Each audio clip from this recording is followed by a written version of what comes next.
নমস্কার বন্ধুরা, তিন দিদি হেসেলের পক্ষ থেকে সবাইকে আজ রবিবারের অনেক শুভেচ্ছা জানাই। আজকে ছুটির দিনটা আশা করি সবাই খুব ভালো কাটাবেন, অনেক আনন্দ করে কাটাবেন আর ভালো ভালো জিনিস খেয়ে কাটাবেন। আজকে আমরা আপনাদের জন্য একটা নতুন রেসিপি নিয়ে এসেছি। এটা ঠিক নতুন রেসিপি নয়, আপনারা সকলেই মুরগির মাংস রান্না করেন বিভিন্ন রকমভাবে, কিন্তু আজকে আমরা বানাবো হচ্ছে দেশি মুরগির ঝোল। আমি জানি আপনারা মুরগির ঝোল সকলেই রান্না করেন, কিন্তু তাও আপনাদের রিকোয়েস্ট করব আপনারা প্লিজ ভিডিওটা স্কিপ না করে পুরোটা দেখবেন, কারণ দেশি মুরগির এই যে ঝোলটা আমরা বানাবো আজকে, এটা কিন্তু সাধারণত যেভাবে মুরগির মাংস রান্না করা হয় তার থেকে কিছুটা আলাদা, কিছুটা উপকরণের মধ্যে কিন্তু তফাৎ আছে। আপনারা যদি পুরো ভিডিওটা না দেখেন তাহলে কিন্তু আপনারা সেটা বুঝতে পারবেন না। তাই সবার কাছে অনুরোধ রইল আপনারা প্লিজ পুরো ভিডিওটা দেখবেন। আমরা প্রথমে যেটা করব, মাংসটা ম্যারিনেট করব। আর এটা আপনাদের বলে দিই, আজকে রান্নাটা কিন্তু পুরো সরস্বতী দিয়েই করবে, কারণ দিদি এই রান্নাটার এক্সপার্ট। তাহলে চলুন শুরু করা যাক। দিদি রান্নাটা করবে, আমি শুধু আপনাদের বলে বলে দেবো যে দিদি কি দিচ্ছে, কি কি উপকরণ ব্যবহার করছে এবং কিভাবে করছে। তাহলে চলুন। এখানে আমরা নিয়েছি দেশি মুরগি। আমরা প্রথমে কিছু মশলা এতে মাখিয়ে এই আধ ঘন্টা মতো সময় আমরা এটা ম্যারিনেট করব। দিদি একে একে সব মশলাগুলো এখানে যোগ করছে। প্রথমে দিয়ে দিল হাফ চামচ মতো জিরের গুঁড়ো, এবার দেওয়া হলো হাফ চামচ ধনের গুঁড়ো,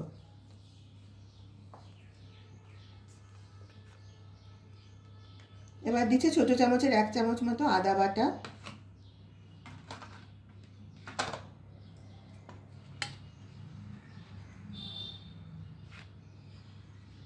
হাফ চামচ লঙ্কা বাটা,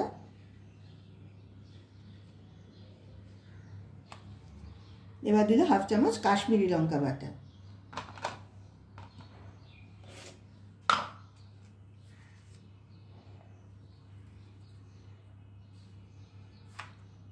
দিয়ে দিল স্বাদ অনুযায়ী নুন। দিদি এখানে ওই ছোট চামচের 1.5 চামচ মতো নুন দিয়েছে, আপনারা আপনাদের স্বাদ অনুযায়ী দিয়ে নেবেন। এবার দিয়ে দিচ্ছে সামান্য হলুদ গুঁড়ো,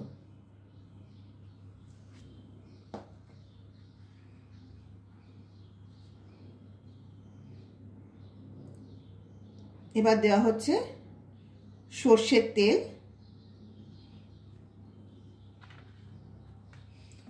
ওই আন্দাজ 2 চামচ মতো সর্ষের তেল দিদি দিয়েছে এখানে। এবার ভালো করে হাত দিয়ে সব উপকরণগুলো মাংসের সাথে মেখে নিচ্ছে। তারপর আমরা এই আধ ঘন্টা মতো সময় এই সব মশলার সঙ্গে মুরগিটা ম্যারিনেট করে নেব। তারপর আমরা রান্নার মূল পর্বে যাব। মাংসটা আধ ঘন্টা ম্যারিনেট করা হয়ে গেছে, এবার আমরা রান্নার মূল পর্বে চলে যাচ্ছি। গ্যাস জেলে কড়াই বসিয়ে দিয়েছে দিদি। এবার দিদি কড়াইতে দিয়ে দিচ্ছে পরিমাণ মতো সর্ষের তেল।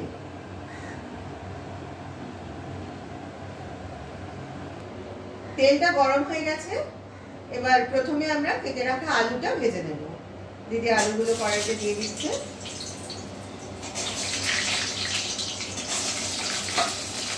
এবার সামান্য নুন আলু ভাজার মধ্যে দিয়ে দিল,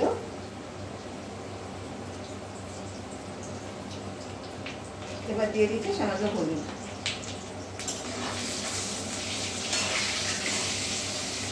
নুন আর হলুদটা ভালোভাবে আলুর মধ্যে মাখিয়ে দিচ্ছে দিদি।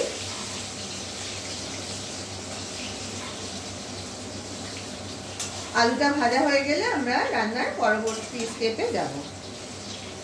আলুগুলো ভাজা হয়ে গেছে, আমরা একটা থালায় তুলে দিলাম। এবার আলুগুলো সরিয়ে রেখে দেব। এবার আমরা কড়াইয়ে গরম তেলের মধ্যে ফোড়নটা দেব। ফোড়নের মধ্যে দিয়েছি 4টে এলাচ, ওই 1 ইঞ্চি মতো দারচিনি স্টিক। এলাচ আর দারচিনিটা একটু নেড়ে নিচ্ছে।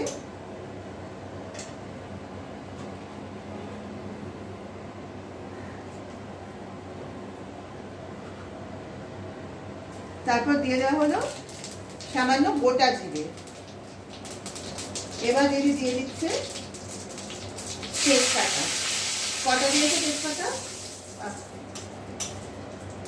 5। আচ্ছা, তাহলে 5টা তেজপাতা দিদি দিয়ে দিয়েছে। আর ফোড়নটা একটু নাড়াচাড়া করা হয়ে গেছে। এবার দিয়ে দিচ্ছি কেটে রাখা পেঁয়াজ। আমরা 2টো মাঝারি পেঁয়াজ কেটে রেখেছিলাম, সেটা এবার কড়াইতে দিয়ে দেওয়া হবে।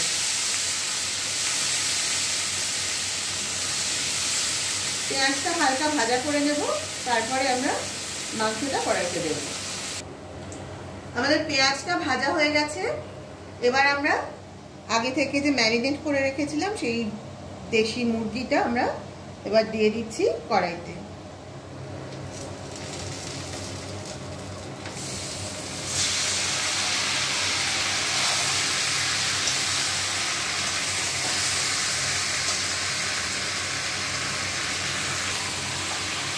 মাংসের টুকরোগুলো কড়াইতে দিয়ে একবার ভালোভাবে দিদি নেড়ে দিল, পেঁয়াজ ভাজার সঙ্গে যাতে মুরগির টুকরোগুলো ভালোভাবে মিশে যায়।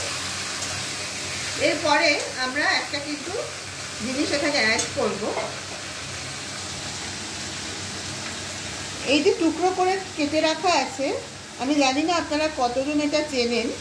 যারা একটু গ্রামের দিকে বা মফস্বলে থাকেন তারা হয়তো এই জিনিসটার সাথে অনেকটাই পরিচিত, তবে শহরের লোকেরা কতজন এর সাথে পরিচিত আমি জানি না।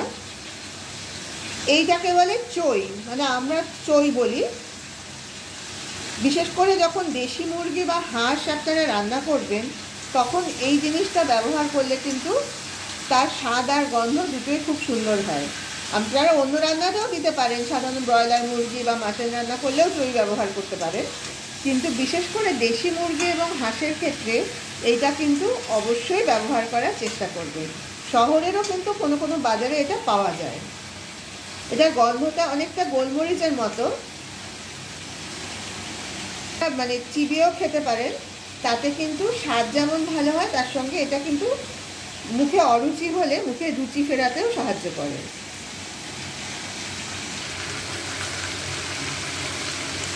চইটা দিয়ে দিলাম। চইটা দিয়ে দিদি ভালোভাবে নেড়ে দিচ্ছে যাতে চইটা পুরো মাংসের সাথে ভালোভাবে মিশে যায়। এবার কড়াইটা ঢাকা দিয়ে আমরা কিছুক্ষণ মাংসটা কষিয়ে নেব। এই 5 থেকে 7 মিনিট সময় মাংসটা কষিয়ে নেব, তারপরে আমরা আলুটা যোগ করব। এখন কড়াইটা ঢাকা দিয়ে রাখছি, আর এই সময় কিন্তু আঁচটা একদম কমিয়ে দেওয়া হয়েছে, না হলে কিন্তু পুড়ে যাবে। 5 মিনিট কষানো হয়ে গেছে চিকেনটা। এবার ঢাকাটা তুলে নিচ্ছে দিদি। এবার আমরা কড়াইতে আলুটা দিয়ে দেব। এবার আলুর সঙ্গে আরো মিনিট 5 মাংসটা কষিয়ে নেব, তারপরে জল দেব। আর জলটা আমরা একটু গরম করে নিয়েছি। আপনারাও চেষ্টা করবেন মানে ঝোলে যখন জল ব্যবহার করবেন জলটা একটু গরম জল দেওয়ার। এবার কড়াইটা ঢাকা দেওয়ার আগে কড়াইতে আমরা আরেকটা জিনিস যোগ করছি। এখানে একটা মশলার গুঁড়ো ব্যবহার করা হলো।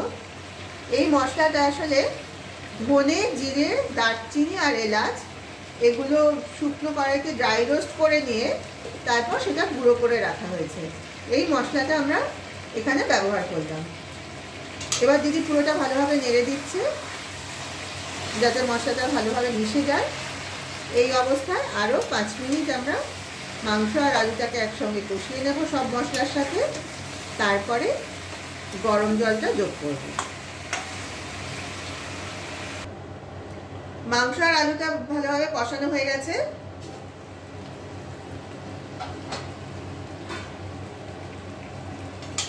এবার দিদি পুরোটা একবার নেড়ে দিচ্ছে, তারপর যেটা আগেই বললাম যে গরম করে রাখা জল এর মধ্যে দিয়ে দেবে। আমরা কিন্তু এই মাংসটা প্রেসারে দেব না, এখানে কড়াইতেই কিন্তু জল দিয়ে কিছুটা সময় রাখবো, তাতেই কিন্তু মাংস আলু সব সুন্দর সেদ্ধ হয়ে যাবে। দিয়ে দাও জলটা।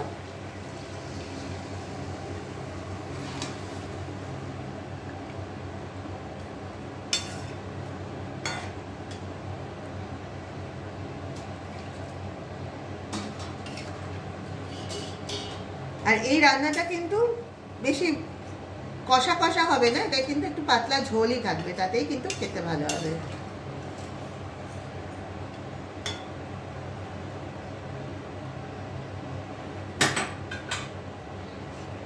এবার কড়াইটা আবার ঢাকা দিয়ে রাখলাম।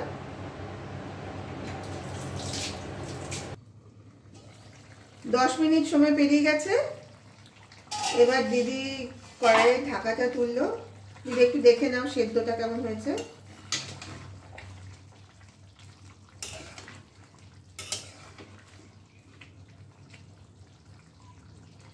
সেদ্ধ হয়ে গেছে? হ্যাঁ সেদ্ধ। ব্যাস, তাই তো আমাদের রান্না একদমই শেষের পর্যায়ে চলে এসছে। শুধু নামানোর আগে একটু গরম মশলার গুঁড়ো দিয়ে দিলাম। এটা তো আপনারা জানেনই, আমরা গরম মশলাটা বাড়িতেই গুঁড়ো করে নিই। এখানে শুধু দারচিনি আর এলাচ গুঁড়ো করে রাখা আছে, সেটা দিয়ে একটু নেড়ে দিয়ে গ্যাসটা অফ করে দেওয়া হবে।